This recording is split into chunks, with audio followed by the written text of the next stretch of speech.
Salut Flavie. Salut Nils. Je suis ravi de te recevoir pour ce premier épisode. Waouh, merci de me faire l'honneur. Ça a été un choix quasiment naturel en fait. Tu m'as envoyé ce message suite à l'annonce sur LinkedIn que j'ai faite pour le lancement du podcast. Et je me suis dit, ben voilà, le hasard fait bien les choses et tu as bien fait de prendre cette initiative. Et si tu veux, on peut démarrer pour les gens qui ne te connaissent pas, parce que quand même, tu commences à avoir une sacrée audience, mais pour les gens qui ne te connaissent pas, de te présenter. Ouais, bah écoute, moi c'est Flavie Prévost, donc j'ai créé le podcast Le Board, qui est le premier podcast pour les solopreneurs en France. C'est un podcast audio, récemment en vidéo, parce que j'ai lancé ma nouvelle émission Solo Nation sur YouTube. Et c'est vrai que je ne suis pas non plus hyper active dans la sphère IA, parce que c'est plutôt un truc que je fais dans mes backstage, en fait, dans mon back-office. Comme moi, je suis solopreneur, je prône la zéro employee compagnie, c'est-à-dire l'idée qu'on peut être tout seul et faire un gros chiffre d'affaires en utilisant notamment les technologies, dont l'IA. Et voilà, c'est pour ça que je t'ai contacté. Et puis, ce que j'ai fait aussi, c'est que j'ai créé un incubateur pour solopreneurs, où en fait, j'aide les gens à se lancer en solo, mais tu vois, pas juste lancer un tout petit business de freelance, entre guillemets, j'ai rien contre ça, mais plutôt scaler, aller chercher l'effet de levier, dans lequel il y a aussi l'effet de levier avec les technologies, par exemple. Ah ouais, et je pense que c'est quasiment la racine du podcast autour de la communauté IA de Patch, mais aussi d'une des phrases qui a été donnée par Sam Altman, que tu connais certainement, avec son histoire de groupe WhatsApp de tech CEO, où ils ont un pari sur quand arrivera la 1 billion dollar valuation company. Et ça part de là. Il y a un bouquin que j'ai acheté, que je mettrai dans la description du podcast, mais c'est effectivement, tu es l'incarnation même de ce mouvement, de dire en fait, si on est augmenté, freelance augmenté, solopreneur augmenté, on peut en faire beaucoup plus, finalement dans beaucoup moins de temps et donc beaucoup plus de chiffre d'affaires. C'est ça c'est un peu ton message aussi. C'est ça en fait, parce que moi j'étais cadre en entreprise, je me suis lancée en freelance pour la liberté et en fait je me suis rendu compte que c'était un fake en fait. Tu vois, c'était en gros on te dit que tu vas être libre et pas du tout. Je faisais des journées à 800 € hors taxe en direction commerciale externalisée. Donc, je ne pouvais pas gagner plus que, je ne sais pas, 150 000 ou 200 000 de chiffre d'affaires par an. Donc, après, tu enlèves les charges, tu enlèves tout ça. Je me suis dit, je ne vais pas faire ça encore pendant 20 ans, 25 ans. Et j'ai cherché des moyens de déplafonner, en fait, ce chiffre d'affaires. Et là, effectivement, tu es obligé de sortir du TJM.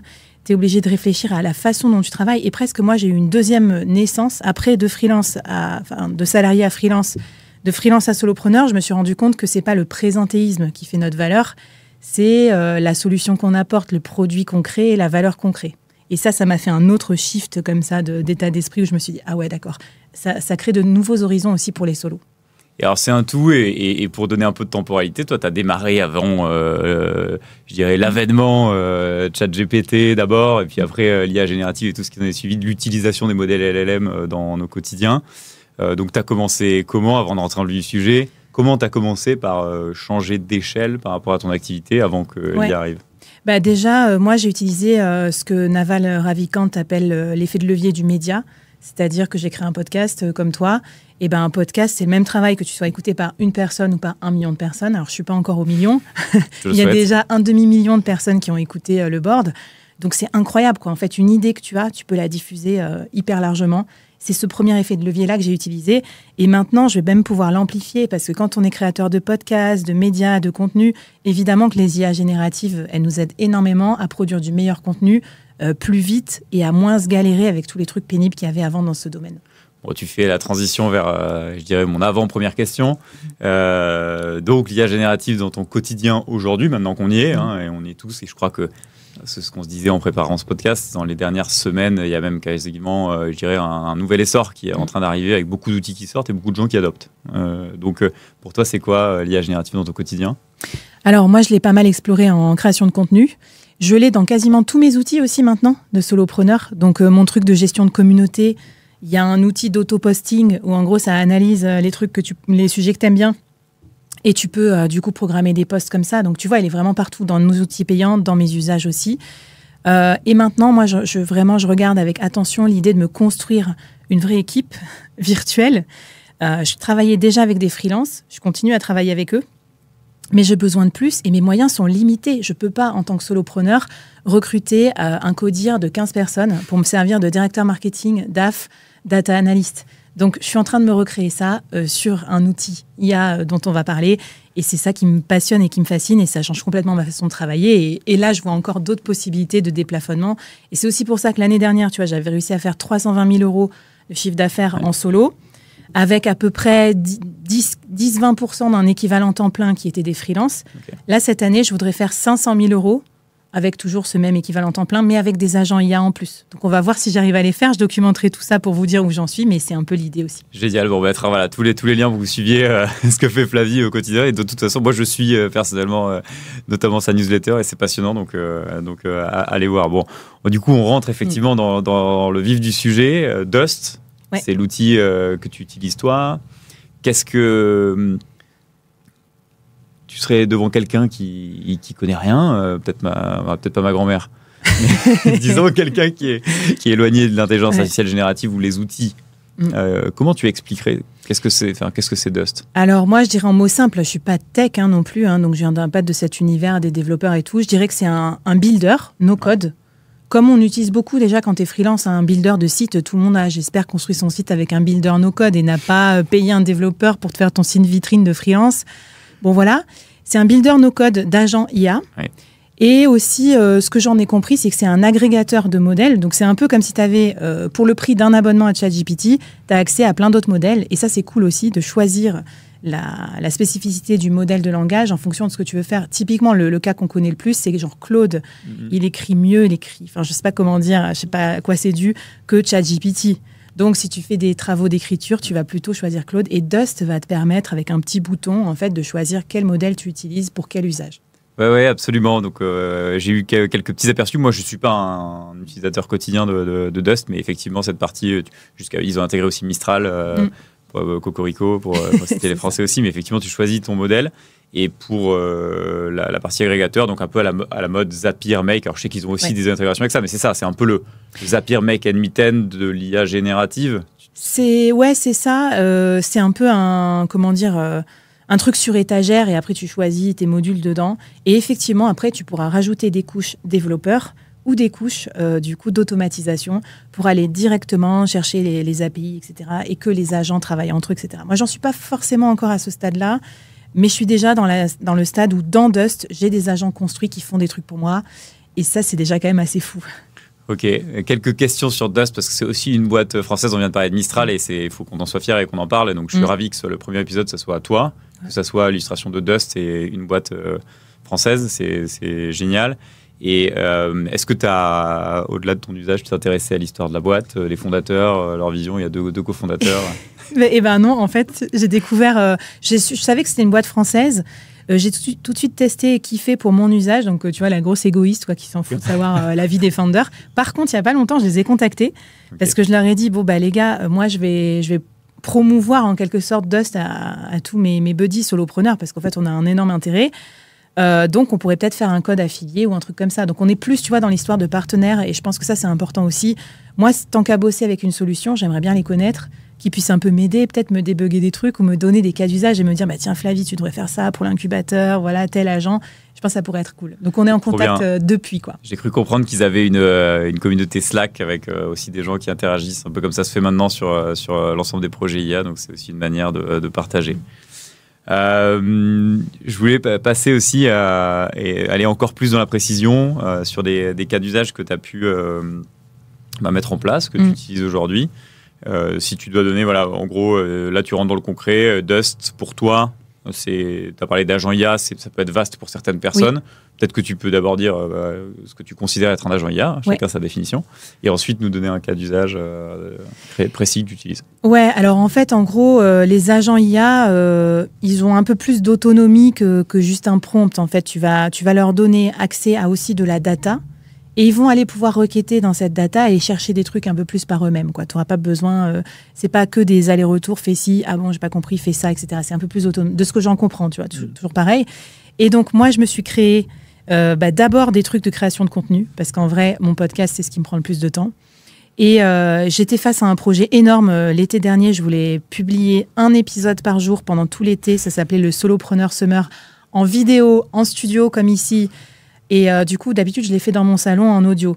Donc, tu peux un peu improviser, etc. On s'en fout. Là, en vidéo, j'ai été obligée de les écrire, les épisodes. Et ça, j'avais pas l'habitude. Moi, je me fais d'habitude des bullet points.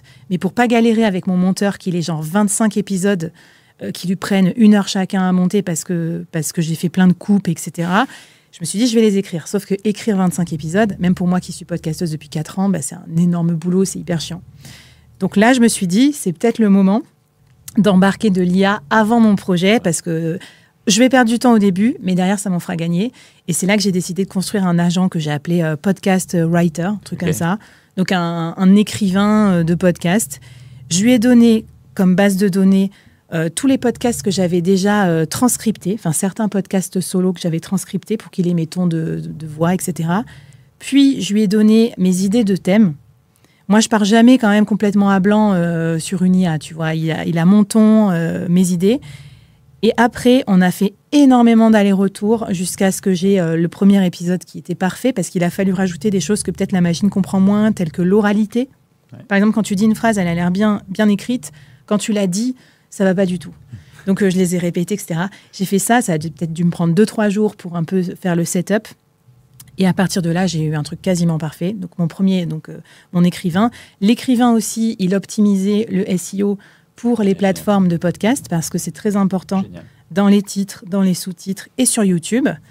Et enfin, la troisième étape que j'ai rajoutée, cherry on the cake, c'était les prompts, les consignes pour faire des vidéos short. Et ça, je l'ai rajouté dans une deuxième édition de podcast que j'ai faite comme ça quotidienne. Et là, une fois que tous les épisodes étaient écrits, je lui ai dit maintenant, tu vas me faire 15 ou 20 vidéos short pour chaque épisode. Et là, c'était la perfection, parce qu'en fait, il avait des hooks hyper intéressants, c'était hyper bien résumé, et c'était tellement mieux que si moi j'avais fait des vidéos shorts. Et en fait, ces shorts-là, quand je les ai publiés sur LinkedIn notamment, ils ont explosé. Et là, je me suis dit, ah ouais, donc en fait, il est bien meilleur que moi sur ce sujet. Je lui donne ma matière, mais c'est lui qui va me résumer ça version vidéo un peu virale. Et ça c'est Dust de A à Z, hein, pour bien comprendre, qui te sort. Est-ce que la prod vidéo, j'ai envie de dire, tu parles finalement de short, de reel Instagram, ça sort de Dust en output ou Alors, c'est bien sûr le script, d'accord ? Donc, c'est vraiment tout ce que moi j'ai dit face caméra. Et à la fin, c'était tellement parfait que pour ma deuxième édition, je l'ai lu sur un prompteur. Ouais. Donc, vraiment, j'étais en train de lire le truc, c'était parfait. Donc, j'ai pu me concentrer sur le reste.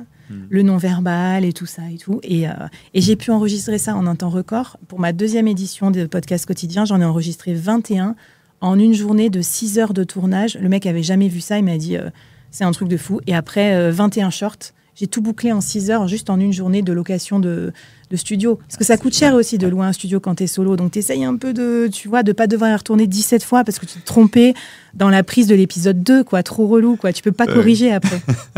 Ouais, donc t'arrives à optimiser. Non, mais c'est bien parce que ça illustre bien.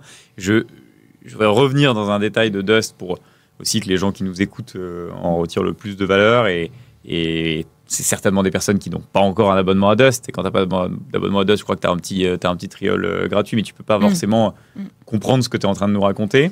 Si on va dans le détail, tu intègres quoi à Dust ? Donc, on a tous des outils quotidiens. Et dans la vision que j'en ai et l'analyse que j'ai faite de Dust, c'est une solution qui s'adresse un peu aux boîtes, j'ai l'impression au départ. Oui. Avec des cas d'usage assez corpaux, en disant vous pouvez... ChatGPT, pour les personnes, tout le monde en général commence à connaître ChatGPT, il a lu une grande partie d'Internet jusqu'à une certaine date et maintenant on peut faire de la recherche en live. Donc Dust a été fait pour aussi lire de la data interne, tu nous as parlé de ça en fait. Donc toi, dans ton cas à toi, qui est ta propre entreprise autour de toi, qu'est-ce qu'il lit et à quoi tu as intégré Dust ? En fait, moi, ce qui m'a plu dans Dust aussi, contrairement à ChatGPT, parce que j'ai aussi des GPT custom que j'avais un peu paramétrés, c'est que là, ça passe à un autre niveau, c'est que tu peux les faire converser entre eux. Et donc là, putain, c'est genre tu mets autour de la table ton directeur marketing et ton responsable du contenu. Et donc là, typiquement, dans le cas d'usage que je te donne, je peux mettre le writer et je mets en face le solo scriptor et ils vont se parler, quoi. Et c'est pas comme ça que ça se passe, c'est pas aussi cinématographique, mais tu vois l'idée. Et là, quand j'ai vu ça, je me suis dit, putain, c'est ça qui est génial. Parce que moi, le problème de ChatGPT, c'est que j'ai aussi un espèce d'assistant que j'ai appelé le YouTube Producer. Donc, c'est un GPT personnalisé qui m'analyse mes données de chaîne YouTube, qui me donne des idées de vidéos à faire, qui me script mes vidéos et qui me fait des combos miniatures texte. Donc, c'est déjà pas mal. Mais je peux pas le connecter à un autre si j'ai besoin, je sais pas moi, d'écrire des articles de blog, SEO, etc. Donc, ça me demande de reprompter ou de retransférer les infos. Et d'ailleurs, chaque GPT Custom, il faut lui mettre ses propres datas. Alors que Dust, tu vas pouvoir sélectionner carrément, moi je mets mon Drive, Google Drive connecté, et je mets mon Notion connecté, parce qu'évidemment, j'utilise en bonne solopreneur que je suis Notion. Dessus, il y a tous mes podcasts, les bullet points que j'ai préparés, et mes transcripts aussi quand je les mets. Ouais, sur Notion, c'est à ça que je pensais. J'attendais que tu me le dises, mais ça fait partie de leurs intégrations, donc grosses intégrations qu'ils ont fait initialement. Et on sent la boîte native d'il y a pas longtemps, parce qu'une intégration Notion de base, c'est pas. J'ai vu que leurs dernières intégrations, c'est Gong, l'entreprise un peu d'un autre siècle. J'ai rien contre Gong, mais c'est super. Mais je veux dire, ils ont commencé par Notion avant Gong, donc c'est. Ouais, c'est ça. Et donc, tu vois, un autre cas d'usage, moi, j'ai mon incubateur solopreneur, j'ai un bootcamp. Je suis chacun de mes alumni personnellement, on fait des coachings ensemble. C'est dans Notion. Donc, je mets le transcript de nos coachings. Ouais. Je mets le transcript de notre fil WhatsApp où on s'est échangé, et à la fin, en gros, je peux le mettre ça dans Dust pour aider la personne et continuer à l'aider, même une fois que le bootcamp est terminé. Donc, tu vois, ça peut faire une sorte de mini Flavie, parce qu'on peut faire un peu son clone aussi, quelque part, digital, en fait. Ouais. Et donc, moi, je compte me créer une armée d'agents qui me complètent, mais aussi une partie qui joue des rôles que moi, je sais bien jouer, par exemple, coach, écrivain de podcast et tout ça, en prenant les datas que j'ai déjà depuis 5 ans. Ça, c'est quelque chose que tu peux monétiser. Je rebondis là, parce que si tu dis...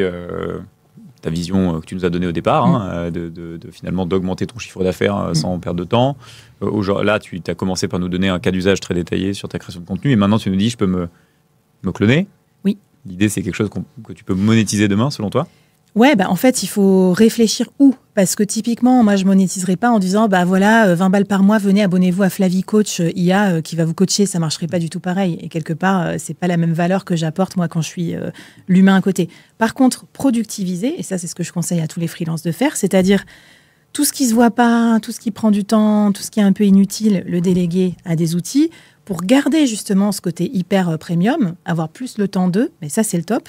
Et donc, typiquement, moi, je vais par exemple productiviser toute l'écriture et tout ça de podcast pour avoir le temps d'aller en studio et là faire un truc encore plus stylé, chercher des sponsors qui, parce que ces vidéos et parce qu'il y aura plus d'épisodes, vont payer plus cher, donc je monétise mieux.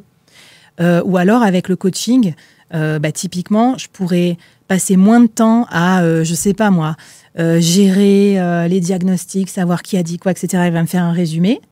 Par contre, après, derrière, je vais pouvoir passer plus de temps à faire du coaching, répondre aux questions des gens en live ou sur WhatsApp, et donc à les aider avec des idées un peu plus créatives. Ça va faire partie d'une de mes questions. Hein. C'est finalement où s'arrête, et on peut la poser maintenant, où s'arrête pour toi l'usage de l'IA et où est-ce que tu remets ta valeur, effectivement Alors, bizarrement, franchement, je n'utilise pas non plus tout le temps partout. Et c'est ça que il faut comprendre qu'on peut avoir un usage intensif à un instant et à encore faire plein de trucs humains à côté. Alors, il y a des gens qui m'ont dit « Ah, mais Flav, tu devrais regarder Eleven Labs, etc. pour faire ton podcast. Il n'y a plus besoin de toi pour faire le podcast. » Alors, merci bien, mais en fait, ce n'est pas du tout le plan. Parce que justement, ce que les gens aiment bien dans le podcast, c'est le côté improbable. Enfin, tu vois, les bafouillis, les rires. Ma nouvelle émission, justement, elle est entertainment. Elle est moins how-to. Donc, ce n'est pas les 5 conseils pour augmenter son TJM. J'ai mis encore plus d'humains dans cette nouvelle émission parce que c'est des stars. Parce que les gens veulent savoir ce que pense Aline Bartoli, ce que pense Geneviève Gauvin, parce qu'il y a de l'émotion entre nous.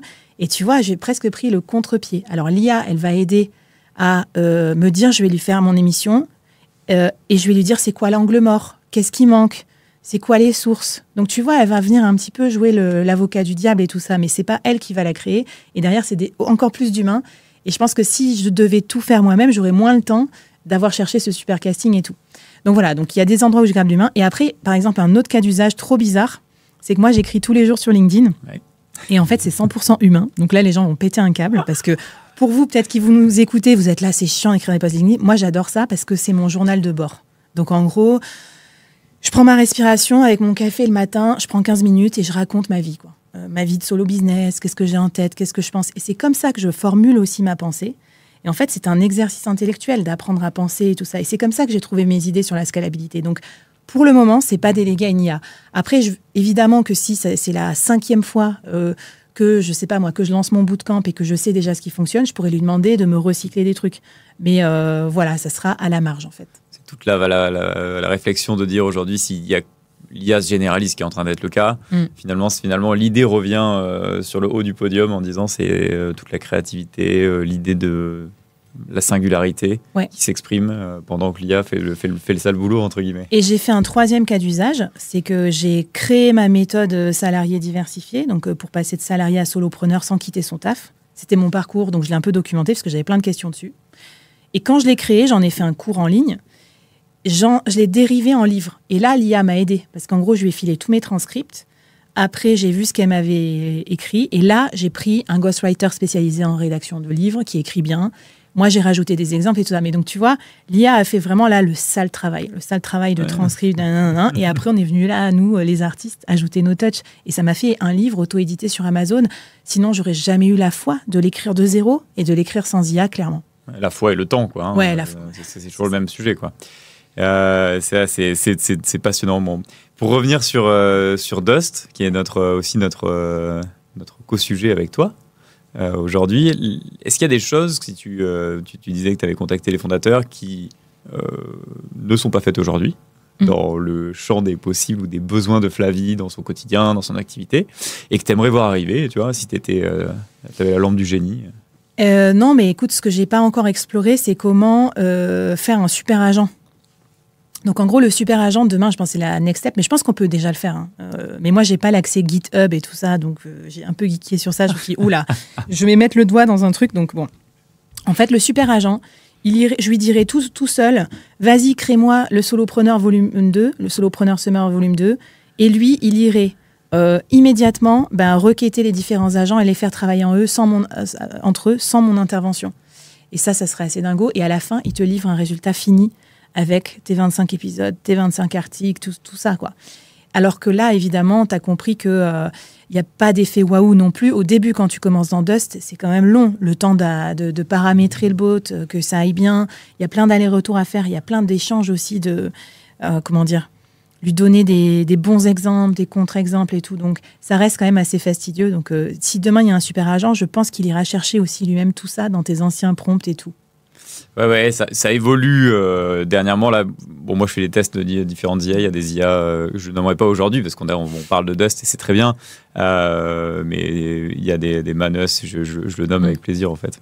Mais des entreprises qui commencent à aller chercher de l'autonomie dans la démarche. Oui. Mais on est encore en plein changement. On sent que c'est une bêta, par exemple, Manus, et il faut encore les documenter, il faut encore reprendre un peu, itérer dans une interface chat. C'est pas des produits finis. Déjà, ce que je veux dire aussi, c'est que de s'être lancé, si vous êtes déjà lancé, ça vous aidera. Parce que, par exemple, moi, je me rappelle, Dust, j'avais fait ça il y a 1 an. Après, j'avais un peu arrêté j'y suis revenue là pour re-intensifier. Et ce qui m'a facilité la vie, c'est mes 6 mois de conversation avec ChatGPT, où là, je lui ai fait, écoute, vas-y, mon gars, dis-moi tout ce que tu connais sur mon business, ça. Il m'a fait un énorme historique que j'ai foutu en data. Donc, tu vois aussi, cette espèce de perméabilité entre tous les systèmes fait que la mémoire, elle n'est pas complètement perdue. Donc, en fait, plus on travaille avec une IA, plus c'est comme briefer un nouvel arrivant dans l'entreprise, plus on documente notre savoir. Et ça, le problème de mal documenter son savoir-faire, c'est un gros problème des freelances. C'est qu'ils vont de mission en mission en faisant de l'oralité, en donnant du conseil, mais ils n'ont rien de documenté. Donc là, mon petit conseil, c'est ça aussi, c'est utiliser des outils de transcript, invitez-les à chacune de vos réunions, enregistrez-les et mettez-les dans une base de données, notamment Notion, avec, vos 5 derniers rendez-vous clients, vos synthèses, les résultats obtenus et tout, parce que tout ça, ça va vous être hyper utile pour derrière créer un clone en IA qui vous aidera à bosser sur la future mission client. Et donc, vous travaillez au même prix qu'avant, mais vous prenez un peu moins de jours hommes pour faire, donc vous êtes plus rentable. Clone, donc, que tu arrives à faire aussi bien que possible, mais pour revenir dessus, clone qui a ses limites, ou c'est un clone qui te laisse aussi la place finalement humaine, et on a un peu cette valeur-là, nous avec Patch, on ramène toujours à des événements en physique, des rencontres en physique, etc. Donc c'est ce clone qui est surtout digital, mais qui n'est pas ta partie singulière. Pour moi, il est en back-office, le clone. Parce que si tu commences à dire à ton client en freelance, tiens, vas-y, voilà mon clone. Le mec, il n'est pas con, hein, il va se dire, attends, je vais faire un agent IA avec la même data, et en fait, je vais payer 15 balles par mois et pas 5000 balles par mois. Donc d'ailleurs, ça me fait vraiment penser, pour les freelances, c'est vraiment sensible ce point, parce que Tu sais qu'il faut l'intégrer pour être concurrentiel. Moi, je travaillerai plus jamais avec un freelance qui me dit je touche pas à l'IA, c'est hors de question que je paye. Non, mais tu vois, quelque part, un gap de temps énorme et tout. En même temps, votre propriété intellectuelle, sachez qu'elle peut être réutilisée dans des agents IA et tout. Par exemple, là, j'ai fait un exemple. J'ai pris une vidéo YouTube, je l'ai transcriptée sur comment créer des bons prompts, des bons scripts YouTube. Je l'ai mis dans mon agent. Alors, une vidéo sur YouTube, c'est gratuit, c'est offert par le créateur.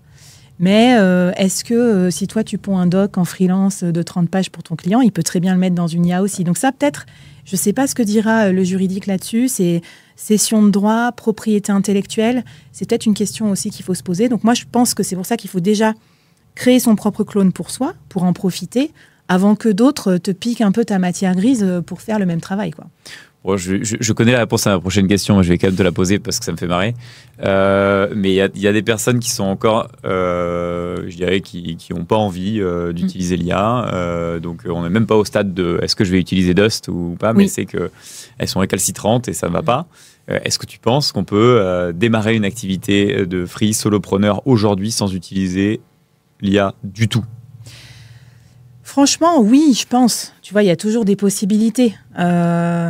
Mais quelque part, je crois qu'aujourd'hui, l'IA, elle est partout, même dans les outils no-code qu'on utilise nous. Typiquement, un peu comme les correcteurs de texte et tout ça qui te proposent des textes. Quand maintenant, tu ouvres un site internet, je crois que la plupart des website builders, ils ont un truc no-code où ça te fait un modèle adapté. Tout ça, c'est de l'IA. Donc voilà. Après, il y a des freelances qui ne sont pas du tout tech, qui répondent à des vrais besoins. Mais par contre, j'ai croisé d'autres freelances qui sont, par exemple... y en a une qui faisait de la rédaction de compte rendu de réunion. C'est quand même compliqué de ne pas utiliser en partie ces outils-là, ne serait-ce que pour ne pas oublier des choses ou pour aller plus vite. Donc voilà, ça dépend de ta niche, j'imagine, mais moi, je vois plutôt l'avenir comme l'utiliser suffisamment pour son back-office, pour aussi s'améliorer dans ses compétences, parce que ça nivelle un peu tout le monde vers le haut, gagner du temps et quand même trouver une plus-value. Ouais, je reprends sur l'exemple de la personne qui fait les comptes rendus de réunion. La pauvre, elle est en concurrence avec beaucoup de solutions qui le font maintenant. Là, de plus en plus. Donc là, c'est qu'une question de minutes avant que l'ETI qui ne connaissait pas le truc soit au courant. Donc, je pense que tu as presque plus envie d'être la personne qui leur fait découvrir et qui leur explique ce que tu vas faire en plus pour eux, faire les setups, former les gens, que d'attendre jusqu'à la dernière minute que quelqu'un leur dise que ça existe et après, ils vont te dire ciao, bye bye, merci. Change de métier. Ouais. Ah ouais. Ok, je vois qu'on est au cœur de cette transformation. Pour moi, pour le freelancing, c'est tout l'enjeu de ce podcast aussi, mais c'est qu'il y a des activités qui vont disparaître pour donc reformer des personnes sur d'autres métiers, changer un peu leur activité. Et j'aime bien tout ce que tu racontes sur Dust, parce que j'ai aussi l'impression... Alors déjà, j'ai l'impression que c'est un outil qui, au départ, effectivement, un peu pour les corpos, un peu cas d'usage entreprise, qui finalement, appliqué au cas d'usage de toi, solopreneur, indépendante, c'est génial, quoi. Donc ça apporte plein de souplesse, de flexibilité, sans forcément être technique. Oui, c'est pas du tout technique, en fait. T'avais pas eu besoin, on n'est pas revenu, mais d'avoir un savoir-faire technique. Non, en fait, le seul savoir-faire qu'il faut, c'est le savoir-faire métier. Et c'est là aussi que le freelance, s'il est malin, il va vendre ça plutôt. C'est-à-dire qu'il va... Parce que, regarde, moi, je suis une ancienne directrice commerciale. Donc, je me suis fait un agent qui s'appelle le prospecteur.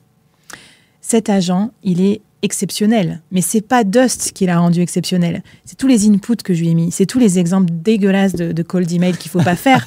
Tous, moi, les exemples que j'ai mis qui m'ont permis d'obtenir des rendez-vous, du closing, les webinars où j'ai capté des clients, j'ai mis tout ça dedans. Donc, c'est mes 13 ans de directrice commerciale B2B qui m'ont permis de faire un agent top génial. Donc, le client demain, s'il veut se passer d'un freelance, il va aller sur ChatGPT avec un usage basique, il va dire « écris-moi un cold email », le résultat va être pourri. Donc, il y a encore de la place, en fait, pour les sales externalisés en freelance. Mais là où il pourrait être malin, c'est qu'ils se créent ce truc à côté, qui est un peu leur second cerveau, pour aller plus vite, pour créer plus de campagnes pour leurs clients, ou alors, du coup, ils vendent un résultat et ils l'atteignent plus vite, et après, ils ont du temps pour vivre. Donc, c'est ça que cherche le client. En fait, le client, il veut du résultat. Il ne veut pas savoir combien de temps vous travaillez. Et ça aussi, c'est l'inconvénient, je trouve, des gens qui n'utilisent pas l'IA. Ils vont te dire, bah oui, mais moi, ça me prend 3 jours d'écrire un bon article. Bah, désolé, mais en fait, on n'en a rien à faire que ça te prenne 3 jours. Quand tu bosses avec des freelances, tu veux un résultat souvent rapide et performant. Et tu t'en fiches si la personne, elle est allée surfer ou si, au contraire, elle a fait 7 nuits blanches pour t'écrire ton article de optimiser SEO. C'est un peu...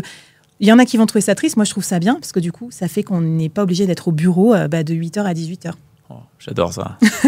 Je reviendrai sur ce point-là à la fin de l'épisode parce que ça me plaît beaucoup ce que tu viens de dire pour nos éditeurs donc curieux, celles et ceux qui ont eu une ébauche aujourd'hui de ce qu'est la vie avec Dust et ce qu'est la vie sans Dust aussi, qui veulent démarrer. Je précise que c'est pas sponsorisé par Dust cet épisode, mais en tout cas c'est vraiment l'histoire de Flavie. Allez-y, hein. On n'est pas contre. Et donc l'idée c'est que pour ces personnes-là qui démarraient, qu'est-ce que tu leur qu'est-ce que tu conseillerais pour pas se perdre, tu vois? Alors, il y a une fonction qui est cool aussi, il y a une bibliothèque d'agents préconfigurés. Notamment, il y en a un qui s'appelle Prompt Writer. Donc, en gros, tu lui parles comme un humain et il te recrache un truc qui ressemble à un prompt. Et c'est très efficace parce que tu as toujours l'impression de passer des bonnes consignes. Et en fait, tes consignes, elles sont pas du tout adaptées à une IA. Donc, tu utilises ça, tu l'appelles, @promptwriter, tu lui dis voilà ce que je veux. Et lui va te dire comment formuler. Et ensuite, quand tu mets ton prompt pour construire ton agent, il y a des petites bulles contextuelles qui s'affichent qui vont te dire ce serait bien si là, quand même, tu donnais un exemple. Ou alors là, tu dis ça, mais concrètement, qu'est-ce que tu attends de lui? Donc en fait aussi, je trouve qu'il y a des questions un peu supérieures à ChatGPT où il ne te dit pas en fait si ton prompt est indigent. Voilà. Donc moi, je conseillerais de faire ça. Okay. Et après, le deuxième conseil, c'est vraiment partir sur un mini-agent. Parce que moi, je fais l'erreur tous les jours.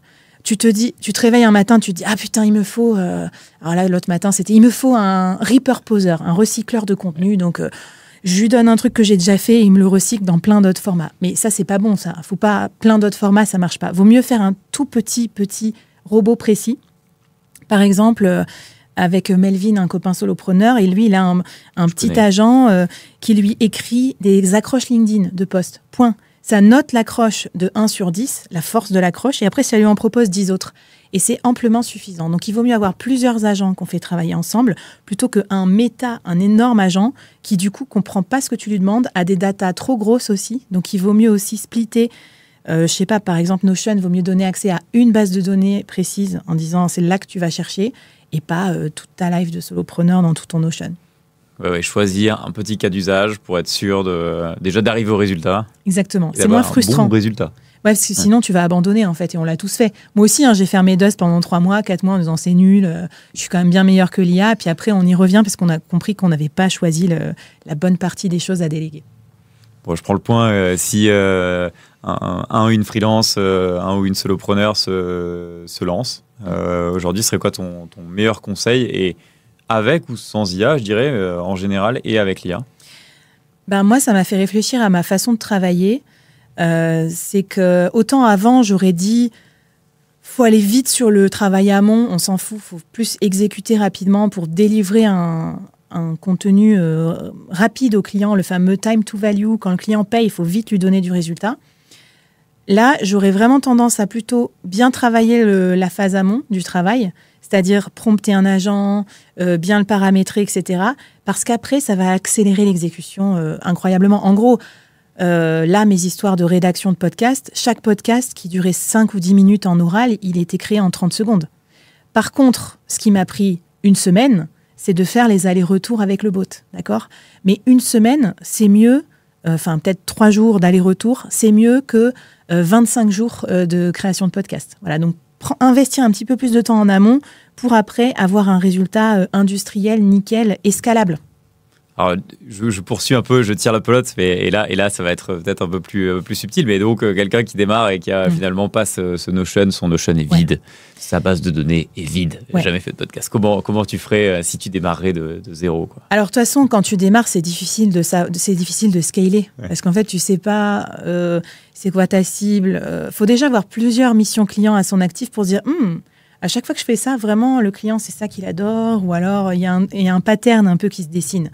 Donc, si tu débutes, tu fais le max de missions clients, point.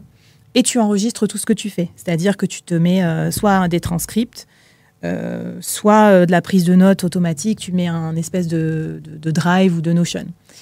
Et après, une fois que tu connais un petit peu mieux ta méthode signature, c'est là que tu vas la transformer en agent, je pense. Mais au début, il y a ce laps de temps où tu ne sais pas trop ce que tu fais.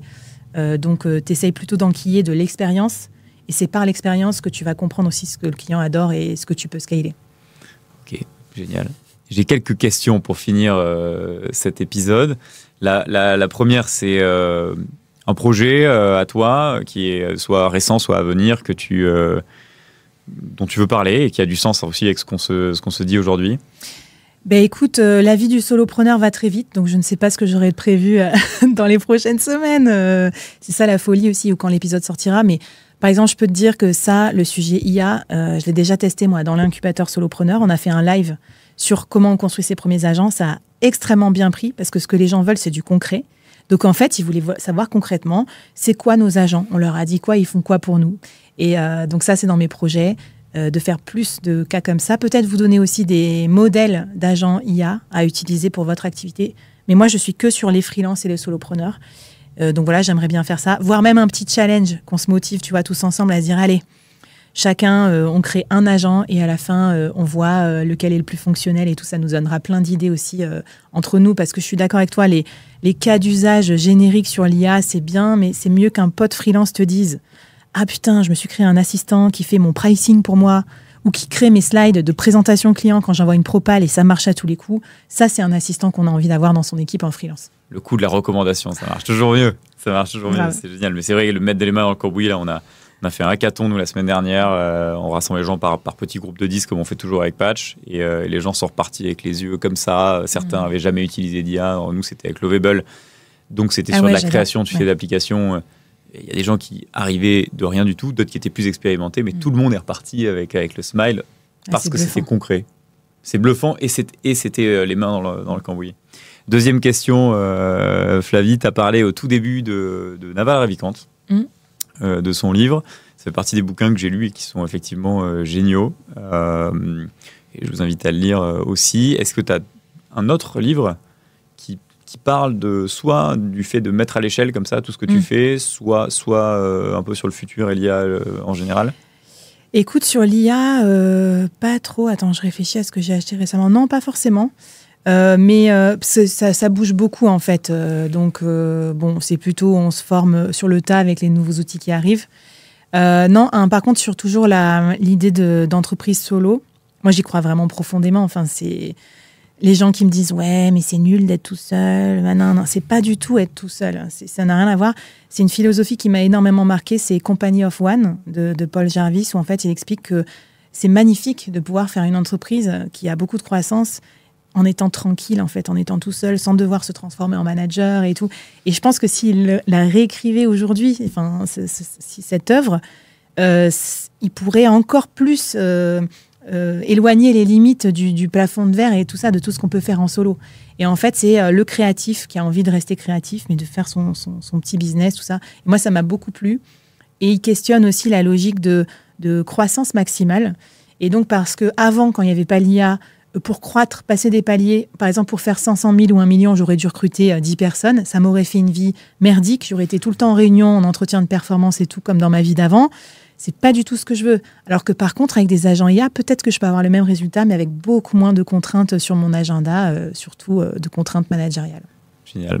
Bah, lisez-le. Il est trop bien. Et dernière question que j'ai pour clôturer cet épisode. Si on se revoit dans un an, je te réinvite et d'ailleurs, on peut prendre le rendez-vous. Tu penses qu'on en sera où avec ces histoires d'outils, d'IA générative, ton Dust, ton agent IA, il sera comment ? Waouh. Écoute, je pense que vu l'accélération, c'est quand même fou. Tu vois, il sera intégré partout. Peut-être que justement, il n'y aura pas besoin de passer par toutes ces phases de paramétrage. Parce qu'à mon avis, il y aura de plus en plus d'interfaçage entre un Notion et un machin. Pourquoi tu as besoin de répéter encore les trucs? Tu vois, ça sera plus sensible, ça comprendra bien ce que tu veux prendre comme contexte. Donc oui, je pense que ça va être quasiment sans couture. Peut-être à mon avis dans un an. Après, il faut voir les prédictions, ça peut être complètement l'inverse, mais je pense que ça va dans ce sens-là et que tout le monde l'utilisera aussi. Tu vois, moi, je parle souvent aux salariés, ils me disent « j'ai pas le temps de lancer mon side business ». Bah, t'as pas le temps, t'as pas 1 heure par jour, tu peux pas gratter 1 heure par jour avec un clone de toi IA, c'est sûr que si. Donc voilà, j'espère en tout cas qu'on l'aura utilisé pour récupérer du temps, des points de vie. Moi, c'est ce que je prône aussi. Tu vois, c'est la scalabilité, c'est ça, c'est gagner plus d'argent en faisant pareil ou récupérer du temps en gagnant le même argent. Donc moi, cette partie-là de ma vie, elle est importante aussi. J'ai des enfants. Tu vois, je peux pas scaler, je peux pas donner à une IA la responsabilité de s'occuper de mes enfants. Et d'ailleurs, je voudrais pas, mais tu vois, l'IA, elle me sert à rien pour aller les chercher, le tunnel du soir, du matin, Par contre, dans mon travail, elle me permet d'être un peu plus dispo quand c'est 17h30 et que je dois aller les chercher. Et ça, je trouve ça cool quand même. Je suis à 200% avec toi et c'était l'origine de Patch, de travailler sur l'essor des nouvelles technologies versus le nouvel équilibre vie pro, vie perso. Ouais, ça a été un peu galvaudé finalement ce concept, mais en fait si on réfléchit un peu et que tout le monde commence à être un peu augmenté par l'IA, tout le monde a plus de temps, et ben c'est pas juste pour faire de la technologie, c'est aussi pour récupérer du temps perso. Ouais. Et d'ailleurs, moi je crois beaucoup aux événements live, présentiel, au co-living. On avait déjà fait des co-living ensemble et tout. Et voilà, moi, je vais faire du surf aussi avec des potes solopreneurs. Et du coup, c'est ça, une vie suroptimisée avec l'IA d'un côté pour gagner du temps et de l'autre, l'utiliser ce temps pour pas péter des plombs et être connecté en permanence et donc vivre des trucs dans la vraie vie. Et tu vois, la beauté du live aussi, c'est quelque chose de différent qu'un podcast hyper scripté, nanani, dit devant un prompteur aussi. Donc, je pense qu'il ne faut pas opposer les deux visions. On peut très bien prompter d'un côté et justement récupérer du temps, de l'authenticité et de la rencontre dans la vraie vie de l'autre. On va finir sur ces beaux mots et ce beau moment authentique, puisque c'est ça qui s'est passé aujourd'hui. Merci beaucoup, Flavie, d'être venue ici. Ça me fait ultra plaisir d'avoir fait ce premier épisode avec toi. Merci beaucoup. Merci beaucoup d'avoir écouté cet épisode de Super Agent jusqu'au bout. Si ça t'a plu, pense à le partager à une personne freelance ou curieuse de l'IA. Et pour soutenir le podcast, laisse 5 étoiles sur ta plateforme d'écoute préférée. Et pense à t'abonner pour ne rien manquer des prochains épisodes. À très vite.